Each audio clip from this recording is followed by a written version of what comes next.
Mi hermano me llamó el fracasado de la familia frente a todos sus amigos, y esa misma noche, retiré cada peso que le estaba prestando para su negocio. Soy Marcos, tengo 31 años, soy hombre, y crecí en una familia que, bueno, siempre tuvo sus prioridades muy claras. Mi papá construyó su empresa de importaciones desde cero. 20 años de trabajo, 2 empleados al inicio, luego más de 80. Mi mamá administró esa empresa con una disciplina que yo nunca vi en ningún otro lado. Ella llevaba los libros contables a mano antes de que hubiera software para eso, y nunca se equivocaba. Sí, éramos una familia con recursos, en plural, pero también era una familia donde nadie te regalaba nada, donde cada logro tenía que ganarse, y donde el que no producía, simplemente no existía en la conversación. Mi abuelo fue el primero en poner un negocio en nuestra ciudad. Una ferretería pequeña que con el tiempo se convirtió en 3 locales y luego en una distribuidora regional. Ese hombre trabajó hasta los 74 años sin que nadie se lo pidiera. Simplemente porque no sabía hacer otra cosa. En mi familia existe una especie de mandato no escrito. Si naces aquí, o construyes algo, o heredas algo y lo multiplicas. No hay espacio para el que simplemente existe sin producir. Nadie lo dice en voz alta, pero todos lo sienten en cada reunión familiar, en cada cena de Navidad. En cada vez que alguien pregunta en qué estás trabajando. Yo lo entendí desde muy joven. Mi hermano Sebastián también lo entendió, a su manera. Desde los 19 años empecé a moverme solo, estudié administración de empresas. No porque me lo pidieran sino porque quería entender exactamente cómo funcionaba todo lo que veía en casa. A los 22 conseguí mi primer trabajo en una firma de consultoría financiera, sin palancas, sin recomendaciones de mi papá. Me presenté con mi hoja de vida y mis notas, y entré por mis propios méritos. No era el tipo que pedía ayuda para cada cosa. Si algo salía mal, me quedaba hasta las 11 de la noche buscando cómo resolverlo antes de hablar con alguien. Dormía 5 horas y tocaba, comía lo que hubiera, y seguía. Aprendí a leer estados financieros como otros leen el periódico. Aprendí a identificar en dónde se estaban perdiendo los recursos de una empresa antes de que el dueño lo notara. Eso sí, siempre tuve claro algo, la familia era primero. Cuando Sebastián quiso abrir su restaurante hace 4 años, yo fui el primero en apoyarlo, no con palabras. Con dinero que yo había ahorrado. Trabajando, no heredado, le presté el capital inicial sin contrato, sin intereses, solo confianza. Porque era mi hermano, y en ese momento yo creía que eso era suficiente garantía. Sebastián nunca fue malo conmigo, que quede claro, pero si había algo que siempre me molestó de él. Sebastián tenía la habilidad de hacer que sus logros parecieran más grandes que los de cualquier otro en la sala. Si yo cerraba un buen negocio, él había cerrado uno mejor. Si yo contaba algo de mi trabajo, él encontraba la forma de cambiar el tema hacia él en menos de 2 frases. Mi papá lo admiraba abiertamente. Mi mamá decía que era el más parecido al abuelo en carácter, en visión, en empuje.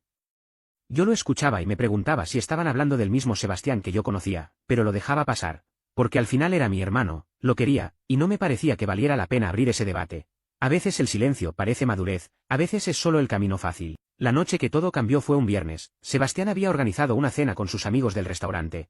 Socios, conocidos del sector, gente que él quería impresionar. Yo fui porque me invitó, sin más. Era una mesa de unas 10 personas en el propio restaurante, música de fondo, copas llenas, toda la escena. En algún momento alguien preguntó por mí, ¿qué hacía, en qué trabajaba? Sebastián respondió antes de que yo pudiera abrir la boca, dijo, con una sonrisa, que yo era, bueno, el que todavía estaba encontrándose, que era el fracasado de la familia pero que no importaba porque él cargaba con eso. Se rió, sus amigos se rieron. Alguien hizo un comentario y la conversación siguió. Yo me quedé ahí, sentado, con una copa en la mano, sonriendo como un idiota porque no supe qué otra cara poner. No lo dijo con crueldad, que es lo peor. Lo dijo con esa lástima condescendiente que duele más que el insulto directo, porque no te deja ni enojarte bien. Lo que Sebastián no dijo esa noche, lo que ninguno de sus amigos sabía, era que el restaurante que él presentaba como su gran éxito llevaba 4 años funcionando con dinero mío. No simbólicamente, literalmente, le presté el capital inicial para arrendar el local. Le presté para la remodelación cuando el presupuesto original no alcanzó. Le presté cuando tuvo el primer bache de flujo de caja a los 8 meses de abrir. Le presté cuando necesitó ampliar la cocina para poder aceptar más pedidos. Cada vez que Sebastián necesitaba un empujón, yo estaba ahí, en total. Algo cercano a los 40 millones de pesos, sin contrato, sin intereses, con la palabra de un hermano. Esa semana le había contado algo de esto a mi abuelo, que tenía 78 años y seguía más lúcido que nadie en esa familia. Él me miró fijo, con esa pausa que tenía antes de decir algo importante, y me dijo, hay gente que confunde tu silencio con debilidad, y cuando eso pasa, el silencio ya no sirve. Yo lo escuché, asentí, y no le di más vueltas. Esa noche en la cena lo entendí de verdad. Lo que Sebastián tampoco sabía era que mientras yo lo apoyaba a él, yo también estaba construyendo algo propio. Llevaba 3 años desarrollando un modelo de consultoría financiera para pequeñas y medianas empresas. Algo que empecé como proyecto paralelo mientras seguía en la firma, sin hacer ruido, sin anunciarlo en cenas familiares, sin pedir validación de nadie. Al principio era un cliente, luego 2, luego 5, trabajaba en las mañanas antes de entrar a la firma, y en las noches después de Salir, fines de semana enteros frente a hojas de cálculo. Llamadas a las 7 de la mañana con clientes que estaban al borde de cerrar su negocio y necesitaban que alguien les dijera exactamente que estaba fallando. Yo era ese alguien. Al segundo año tenía mis primeros 10 clientes pagando de forma recurrente, al tercero eran 22. Renuncié a la firma sin hacer ningún anuncio. Simplemente un día dejé de ir y empecé a trabajar para mí de tiempo completo, el año que Sebastián me llamó. Fracasado frente a sus amigos. Yo había facturado casi el doble de lo que el restaurante de él generaba en el mismo periodo. No lo sabía nadie en mi familia porque yo nunca lo había dicho, no porque quisiera guardarlo como secreto, sino porque simplemente no era mi estilo andar midiendo logros en voz alta. En esa familia yo siempre fui el callado. Esa noche decidí que el callado había terminado su turno. Esa misma noche, cuando llegué a mi apartamento, abrí el banco en línea, revisé cada transferencia, una por una, la del capital inicial, la de la remodelación, la de los 3 baches de flujo de caja, la de la ampliación de cocina, 42.800.000 pesos. Eso era exactamente lo que le había enviado a Sebastián en 4 años, y él, frente a 10 personas, me había presentado como el fracasado que él cargaba. Le mandé un mensaje esa noche, no una carta larga, no un reproche dramático, solo le pregunté si recordaba cuánto le había prestado en total. No respondió esa noche.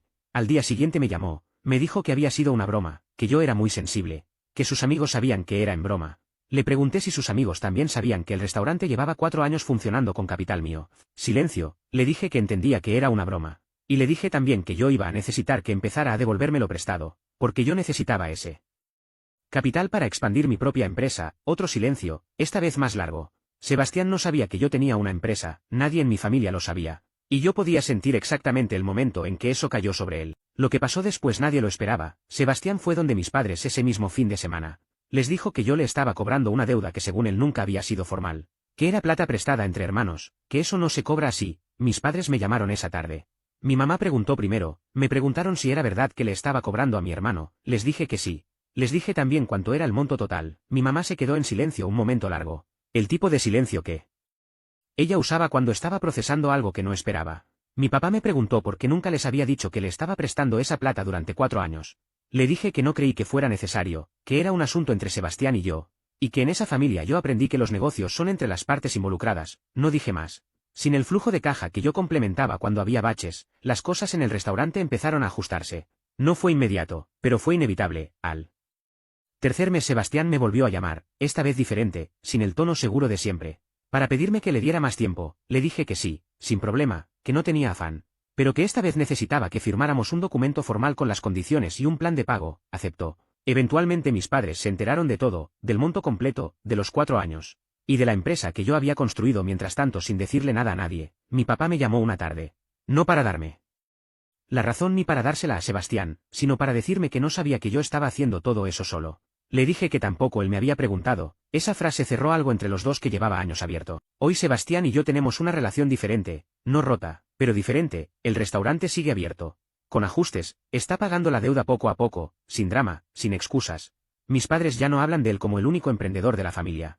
Y yo aprendí algo de todo esto que no sabía antes. El silencio tiene un precio. A veces proteger a alguien sin que lo sepa no es generosidad, es darle permiso de subestimarte. Y a veces la persona que menos ruido hace en la sala es exactamente la que más tiene que decir. Eso ya no lo olvido. Cuéntenme en los comentarios. ¿Ustedes habrían cobrado esa deuda o la habrían dejado pasar después de lo que pasó esa noche? La rata revela. Y aquí la verdad siempre sale.